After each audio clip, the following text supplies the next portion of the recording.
Buenas noches, bienvenidos una cena más al Riojano. Bienvenidos una cena más a este templo de la gastronomía, este templo de la cultura que es el riojano. Y es ya el eslogan, y lo decimos siempre porque es cierto. Y también vamos a decir una cosa que es también cierto, ciertísimo. Es el riojano de ayer, de hoy y de siempre. Y esta noche vamos a cenar con Julián González Sierra. Bienvenido. Muchas gracias, señor don Federico González Sierra. Vamos a hablar básicamente, especialmente del béisbol, que muchos de ustedes... Yo jugué, bueno, muy poco. Me di un golpe y cogí un poco de miedo y no volví a jugar en Nicaragua, pero muy poco, nada más que los golpes. Yo creo que estaba ahí con unos... En fin, muy poco. Pero en todas las películas norteamericanas, en todas las series, pues se habla de béisbol. Es un deporte espectacular, complicado para mucha gente, pero espectacular.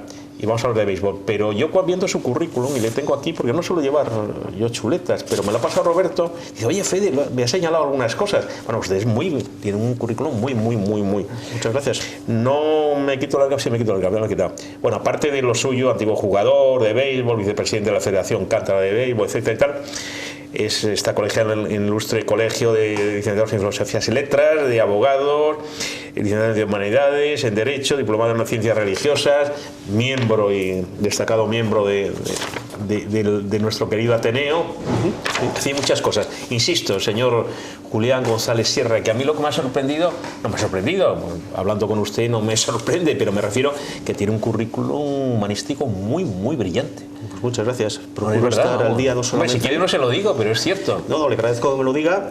Había venido a hablar de deportes, pero lógicamente también el deporte es una manifestación cultural que también se hace extensiva pues, a todos los ámbitos sociales en los que nos encontramos. Procuro dedicar tiempo, pues ya le digo, no solamente al deporte, sino a la cultura en general, y en muchas de las instituciones que tenemos por fortuna en Santander, y también en otras de fuera. Cabe destacar en Santander, como usted ha dicho, pues el Ateneo, esa institución centenaria, de la que soy miembro hace ya varios años.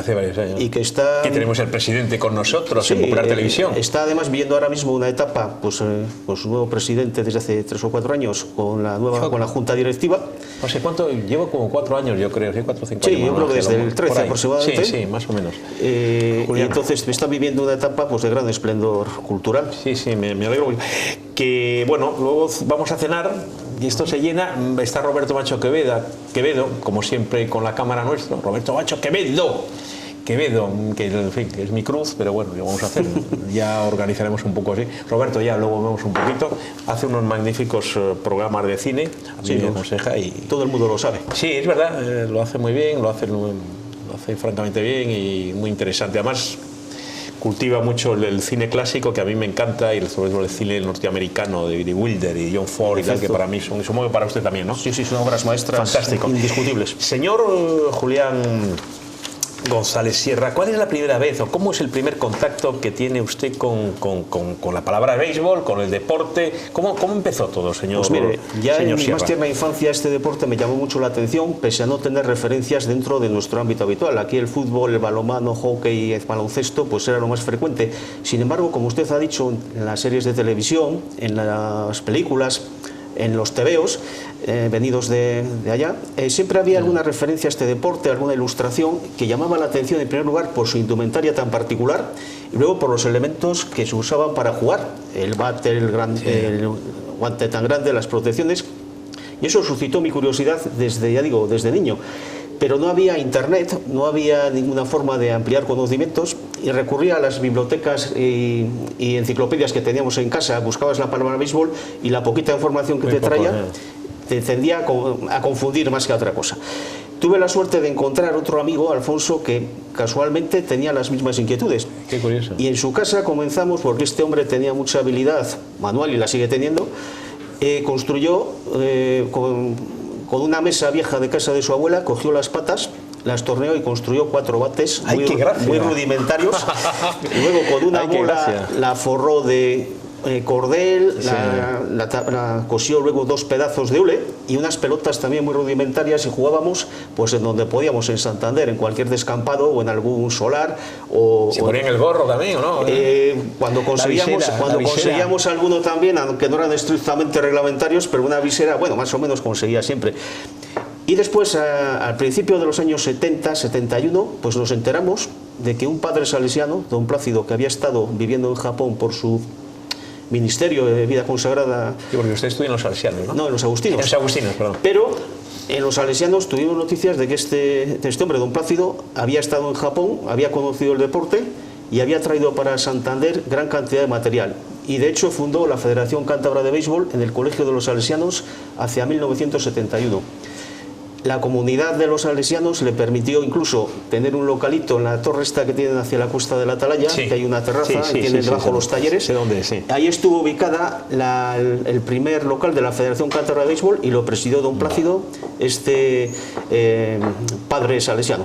Ajá. Y entrenábamos en el campo que tenían allí en los salesianos, que hoy día está ocupado pues por un club deportivo, algunas piscinas y demás, y eso ya se ha visto mermado, pero entonces jugábamos allí. Pues todos los fines de semana nos pasábamos allí entrenando horas y horas, tanto los alumnos de los salesianos como otros que no éramos alumnos de los salesianos, pero que nos incorporamos a los diferentes equipos. ¿Cuánta gente puede practicar aquí y ahora, aquí, en este año 2017, en Santander, en Cantabria? Antes que nada hay que decir que la federación tuvo unos años de auge, años 70 y 80, pero después la práctica decayó, incluso llegando a desaparecer la federación. Y usted es vicepresidente actualmente. Sí, pero tuvimos que refundarla en 2012, ya con la nueva ley del deporte del Gobierno de Cantabria y el Estatuto de Desarrollo de estas leyes, y ya la legislación no es como era antiguamente, que provenía del Gobierno central, sino que ahora tenemos nuestra propia legislación deportiva autonómica. Entonces, basándonos en ella, en 2012, concretamente el 3 de mayo de 2012, en el Boletín Oficial de Cantabria, viene reflejada ya la aprobación de la Federación Cántabra de Béisbol de nuevo. Luego, claro, se habla de que es un deporte muy gringo, muy norteamericano, sí, pero no es así, ¿no? Porque hay, primera cosa, bastante confusión, porque incluso lo del béisbol se dice que es un arma y tal. Yo he jugado, ya digo, muy mal, pero bueno, en Nicaragua hay una liga importante, en Centroamérica, ¿cierto? En Colombia, y bueno, no tanto, pero hay alguna cosita, en Chile. Sí, pero bueno, eso es un poco, es un deporte que lo pueden practicar los hispanos, allí también son hispanos, pero en particular los hispanos de acá. ¿Cómo animaría usted? Hable un poco así de la trayectoria histórica y cómo animaría, pues no sé, a gente como Roberto Mancho Quevedo y eso que nos están viendo y que vayan, que pueden jugar al béisbol o... Sí. Bueno, Roberto ya está un poco para pocos trotes, pero bueno, sus nietos. Todo el mundo tendría opción a jugar de una otra modalidad. La primera anime un poco a la gente que le está... Siempre que hablo de béisbol me gusta un poquito sacar a colación dos prejuicios que tiene muy a menudo la gente que no conoce el béisbol. La primera reacción un poco cuando se enteran del béisbol es decir, bueno, eso es una americanada, eso es como el tal, lo que yo le he dicho, exacto. Y bueno, eso es para ellos y tal. Entonces yo respondería, mire usted, el béisbol... Como los rodeos o cosas así. Sí, o como... El caballo ese famoso, que bueno, aquí lo hacen también, el caballo ese mecánico. Efectivamente. Y eso no es así. Tenga usted en cuenta, don Federico, que el juego de pelota es un juego universal. Existe desde la noche de los tiempos en el lejano oriente, en Egipto, en Persia, en la América precolombina, en Europa. Es cierto que en México hay equipos, yo lo he visto, hay campos, es cierto, de la pelota, una pelota muy dura, es cierto. Sí. Y en el centro de Europa, en Inglaterra, en toda la Edad Media en España, luego en España... En el entrañable País Vasco, no hay que olvidar. Vasco, y no hay que olvidar también en España la pelota valenciana, que es una modalidad muy desconocida, pero que es curiosísima. No. Eso sería motivo de otro capítulo, pero en fin, la pelota es un elemento universal que está en todas las culturas a lo largo del tiempo. El béisbol como tal, en efecto, el béisbol moderno se codifica en Estados Unidos a mediados del siglo XIX. Es decir, cuando aquí no existía el deporte profesional ni se le esperaba, ya había gente en Estados Unidos que cobraba por jugar al béisbol. Entonces, como no había... O sea, que había ligas organizadas. Había ligas organizadas. Abraham Lincoln era un gran aficionado al béisbol. Hay una anécdota que cuando una comisión de políticos de su partido propuso a Abraham Lincoln para la presidencia de Estados Unidos, fueron a visitarle a donde se encontraba en ese momento, que era un college o instituto o algo por el estilo. Ajá. Y estaba jugando al béisbol. Entonces le dijeron, señor Lincoln, tenemos algo muy importante que decirle. Y él le respondió, de acuerdo, pero eso puede esperar porque me toca batear. ¡Qué gracia! ¡Qué gracia! Es decir, esto quiere decir que el béisbol como tal, ya a mediados de... Hay que recordar que Abraham Lincoln fue asesinado en 1865, creo que recordar. Es decir, que a mediados del siglo XIX el béisbol ya tenía en Estados Unidos una relevancia importante, pero que no dejaba de ser una especie de crisol de culturas, porque el juego de pelota lo habían traído los diferentes inmigrantes de sus lugares de orígenes. El béisbol que conocemos actualmente se codificó en un momento dado en Nueva York y es el que se ha seguido practicando en la vía profesional. El béisbol profesional, como entonces no había televisión ni otros medios de, tal vez algo de publicidad estática, pero en general los equipos más poderosos eran los que se podían permitir un estadio más grande porque la principal fuente de ingresos era la venta de entradas. Entonces, cuanto más grande fuera el estadio, más recaudación tenías. Yo sí recuerdo antes de la revolución cubana en este caso, que por ejemplo la revista Bohemia hablaba mucho del béisbol de la liga cubana y de la liga norteamericana, porque había mucho jugador cubano que estaba en la liga norteamericana, en la liga gringa. La liga profesional cubana desaparece con la llegada de Fidel Castro. Entonces ya se sigue practicando, pero ya no se permite que haya jugadores que cobren. Es lo que los cubanos llaman, los cubanos de esa tendencia llaman la pelota revolucionaria frente a la pelota mercenaria de los yanquis. Es un poquito ese concepto arraigado en la sociedad cubana castrista. Ello evitó que muchos jugadores, por los medios que fueran, o desertasen o se fugasen o lograsen de algún otro modo entrar en los Estados Unidos y llegar a las ligas profesionales y brillar. Pero realmente el béisbol de Cuba, a pesar del régimen político, a pesar de todos los pesares, ha dado grandísimos jugadores y lo sigue dando. De todas formas, el béisbol es yo me gustaría un poco que explicara, porque es un juego extraño, por ejemplo, no hay empates, unas cosas bastante, tienen muchas curiosidades, ¿no? Por ejemplo, me gustaría que lo explicase a nuestros espectadores. Por ejemplo, una cosa que ya llama la atención del béisbol es que en todos los deportes el equipo que está en posesión de la pelota es el que ataca. Pues en el béisbol es al revés, el equipo que tiene la posesión de la pelota es el que defiende, lo cual ya le hace de entrada bastante peculiar. Y luego, otra peculiaridad que tiene es que no se sabe cuánto dura un partido de béisbol. Es como un poco el tenis o los bolos, que vas a ver un juego de Nadal, por ejemplo, y no sabes cuánto va a durar, si 2 sets, si 3, si hora y 3/4, si 2 horas y media, en fin, eso depende. En el béisbol sucede lo mismo, y eso hace que se juegue pues a un ritmo que permite bastante la convivencia entre los espectadores. Hay tiempos muertos, bueno, no muertos, sino de cambio de campo y demás, que permite pues que haya la gente, un movimiento de la gente en las gradas, una convivencia con la familia. La violencia que estamos acostumbrados a lo mejor a ver en otros deportes ahí es rarísimo. Es rarísimo, eso es rarísimo. También, eso sí. Entonces, ¿se puede practicar todo el año prácticamente o no? Bueno, el béisbol es un deporte de primavera-verano. Sí, porque si llueve es necesario suspenderlo. Eso le iba a pues porque al mojarse la pelota, el bate o cualquier elemento de juego se desvirtúa toda la técnica y no se puede jugar bien. Por eso, cuando aquí estamos descansando de los deportes como el fútbol y todas las ligas que tenemos, pues el béisbol está en su punto. Que un equipo de béisbol se compone de varios miembros y cada uno tiene un poco. Explique. Sí.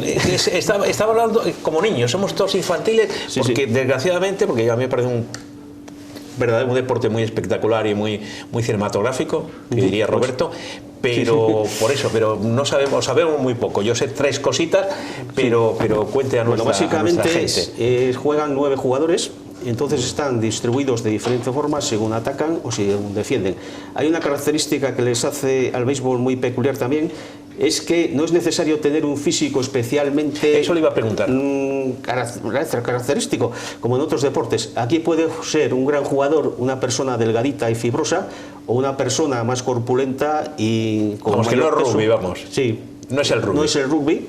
Que también hay mucha gente que lo confunde, que también hace falta, no sé quién tipo. No, el béisbol es jugadores que han llegado a grandes ligas y están jugando según en qué posición ocupen el campo, que es necesaria una velocidad explosiva, un cuerpo más fibroso, mientras que hay otros que son jugadores de potencia.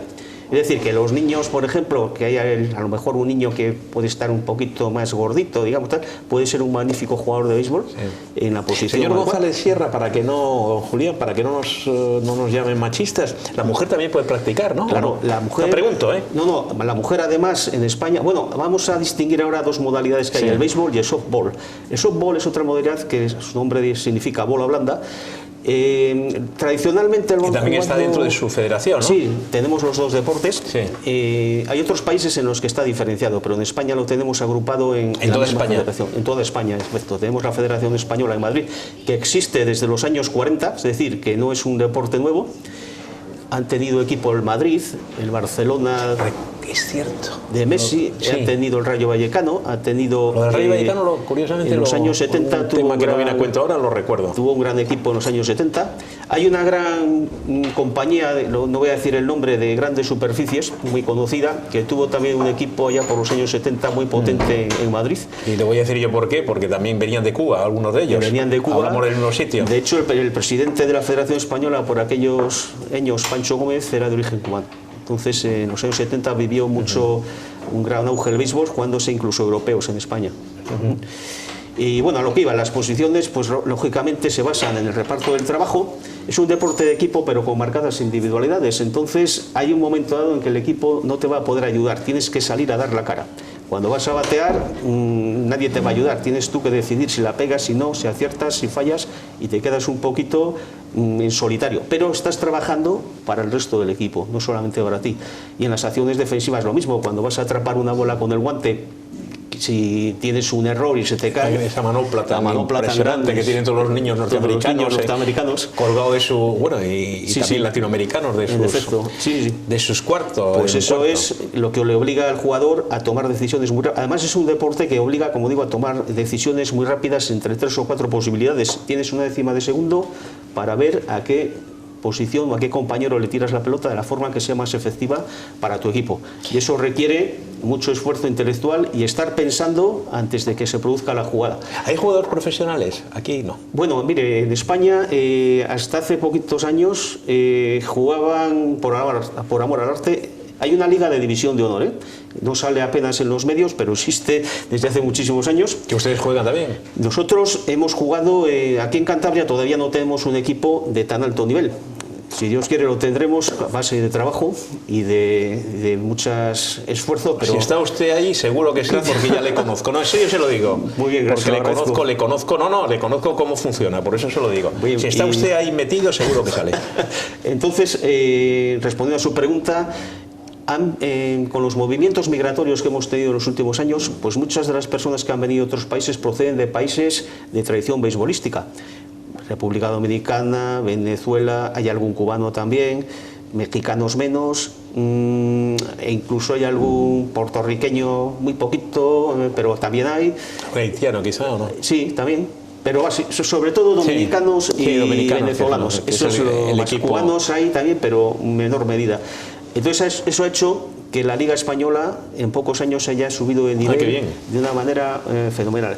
Y claro, estos jugadores no es que sean profesionales de cobrar grandes sumas de dinero como en las ligas norteamericanas, pero ya empieza a moverse un poquito de dinero dentro de la Liga Española también. Es decir, que hay jugadores ya que perciben ciertas cantidades, no les van a permitir llevar una vida desahogada ni comprarse un deportivo al día siguiente, pero una ayudita. una tiene. ayudita, y ya se está empezando un poco a mover y a cobrar ciertas cifras en la Liga Nacional de División de Honor. Y no me ha dicho, bueno, que aquí es, vamos a ver, hay, supongo que en los sitios grandes, pero aquí hay digamos, un nivel, hablando desde el punto de vista numérico, hay un, Sí. son más de 100 o Sí, somos más de 100. Lo que sucede es que... O sea, que no está mal. Sí, tenemos de hecho 5 clubes. Lo que bueno. pasa es que este año probablemente tengamos activos realmente a 3, los demás veremos si los logramos activar. Hay un problema que tenemos aquí fundamentalmente, que son las instalaciones para jugar. Eso le iba a preguntar. El campo de béisbol, otra peculiaridad que tiene, junto con otras muchas de las que hemos hecho referencia, es que el terreno de juego no se parece en nada al de otros deportes. Qué curioso. Y cualquier deporte, pues si lo visualizamos, vemos que un campo de fútbol es un rectángulo, uno de baloncesto también, uno de balonmano, una piscina de waterpolo, el de hockey, son unos cuadriláteros, unos rectángulos simétricos que tienen pues unas metas. Sí. Ya empezamos que el béisbol no se parece nada a esto, debe ser rectangular, tiene forma de ángulo de 90 grados, el diamante que le llaman los gringos. sí, y la gente, Sí, bueno, lo llamamos sí, los se que llama, estamos sí, en el sí, béisbol. Y tiene una superficie equivalente casi al doble. Diamond, ¿no? Diamond, sí. Diamond. Y que tiene 2 partes, el infield o campo interior y el outfield o campo exterior. Bien, pues esto sumado viene a ser como el equivalente a 2 campos de fútbol. Y con una forma muy peculiar y unas instalaciones que requieren un vallado y una serie de medidas de protección para no desvirtuar el juego, que hacen muy difícil y costoso el tener una instalación. Entonces, en Santander, desde hace ya unos años, el Ayuntamiento de Santander pues siempre se ha mostrado muy dispuesto a colaborar con nosotros. Y de hecho hubo una iniciativa de construir un campo en la zona de Rostrío, en la Virgen del Mar, junto a la patrona de Santander. Sí, un sitio muy, entonces, muy bonito. Allí se llegó a construir un campo, lo que pasa es que por una serie de razones de finalización y de presupuesto, al fin y al cabo, pues no ha quedado una instalación realmente apta pues para llevar a cabo una competición oficial homologada. Tenemos que terminar porque, como ves, el Riojano está lleno, tenemos ya que terminar, pero usted es una persona inteligente, está soltero. Sí. Bueno, yo siempre he sido muy familiar, pero mi tendencia natural... No, le digo un poco, que me hable un poco porque usted es funcionario. Sí. No, que me hable un poco, como ya en los últimos minutos, que hable un poco de su vida, cuáles son sus aficiones, sí, su vida familiar, cómo... Sí, hable un poco de cómo, quién es, aparte de vicepresidente de la Federación de Béisbol, quién es Julián González Sierra. Y con eso terminamos, señor González Sierra. Pues mi estado civil es soltero, como usted ha dicho. Yo tengo, bueno, yo siempre... Y como Roberto Macho Quevedo, o sea que todavía queda gente inteligente. No, sí, por ahí. Seguramente hay mucha gente inteligente, todavía quedan solteros. Yo realmente siempre he sido muy familiar y me hubiese gustado también tener mi familia, pero bueno, no ha estado de ser. No pasa nada. Y me queda tiempo. Lo que sucede, gracias, lo que sucede es que no tener obligaciones familiares tienes más tiempo para dedicarlo a otras inquietudes que no tendrías ocasión en caso de ¿Cuáles son sus aficiones y eso más o menos? Pues bueno, a mí me gusta mucho, por ejemplo, el cine, ¿no? El cine, me gusta mucho el cine, me gusta mucho la arqueología subacuática. Eso le iba a decir, es que yo un poco, porque me llama también sus cosas, luego además está también en la Orden de Malta, fíjese, estoy un poco... Y en la Real Liga Naval Española. Lo he visto también, yo tenía algunos amigos, lo he visto, su delegado en Cantabria de la Real Liga Naval Española, sí, que yo he estado en algún acto y además he coincidido con usted, ahora recuerdo, sí. Y luego pues también me gusta mucho la astronomía. Sí. La astronomía sin G, que también podría ser gastronomía. Gastronomía. También lo he visto, sí, porque hay una cosa que ocurrió, me hizo mucha gracia y lo comentaba con Roberto, nos hemos reído un rato porque decía, los helados, helados de turrón. Bueno, eso es una frivolité que me he permitido. Aquí hay helado de turrón, aquí hay unos helados riquísimos. Luego esta noche hemos dicho helado de turrón. Roberto, pon turrón. Hoy ya sabemos lo que tenemos que hacer. Y sin finalizar, que veo que estamos ya muy apurados de tiempo, me gustaría, hemos hablado del béisbol, de todas las útiles que es necesario, y los bates, los guantes, las gorras, los protectores, pero hay un elemento básico, que sin el cual no se podría jugar, la pelota. La pelota, entonces, qué bonito. Tenemos aquí una pelota que le voy a hacer a usted entrega. Ay, pues muchísimas gracias. Con una dedicatoria pues muchas personal. Gracias. Hombre, muchas gracias. Joder, qué maravilla. De verdad que me encanta porque me trae recuerdos de... Entonces es un placer hacerle entrega de esta pelota. Pues muchísimas gracias. Gesto de agradecimiento. No, gracias a usted, joder, qué maravilla. Joder, además, joder, qué buena, si es la auténtica, la buena, esta es la cara. Esta es la de liga profesional. Claro, esta es la cara. Esta es la cara, sí. Robert, esta me da un regalo. Esto no te digo lo que vale, porque yo sé lo que vale. Esto, muchísimas gracias, joder, muchísimas gracias. Un placer y de verdad, querido amigo Julián González Sierra, de verdad que es un placer y nos seguimos viendo porque usted es de los que no falle, le veo siempre en su faceta deportiva, pero luego le veo siempre en los actos culturales. Por supuesto. Además es un miembro destacado de nuestro centenario Ateneo. Muchas gracias. Muchísimas gracias. Usted, don Federico.